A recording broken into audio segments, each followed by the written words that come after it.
मध्य प्रदेश के छिंदवाड़ा जिले से सामने आई एक दर्दनाक खबर ने पूरे देश को झकझोर दिया है। ये मामला है कोल्डिफ कफ सिरप का, जिसे तमिलनाडु की कंपनी स्ट्रेशन फार्मास्यूटिकल्स ने बनाया था। कंपनी के मालिक रंगनाथन गोविंदन अब इस वक्त सुर्खियों में हैं, क्योंकि इस सिरप के सेवन से 14 से ज्यादा बच्चों की दर्दनाक मौत हो चुकी है।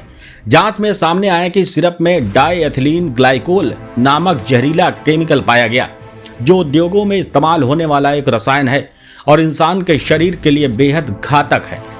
इस जहरीले तत्व की मात्रा सिरप में इतनी अधिक थी कि छोटे बच्चों के लिए जानलेवा बन गया। तमिलनाडु के कांचीपुरम में स्थित इस कंपनी की प्लांट की जब दवा नियंत्रक विभाग ने जांच की तो अंदर का नजारा देखकर चौंक गई। मशीनें जंग खाई हुई, पाइप से रिसाव, कच्चे माल की क्वालिटी पर कोई नियंत्रण नहीं, यहां तक कि सिरप की बोतलों पर सही लेबल और बैच नंबर तक नहीं लिखे गए थे।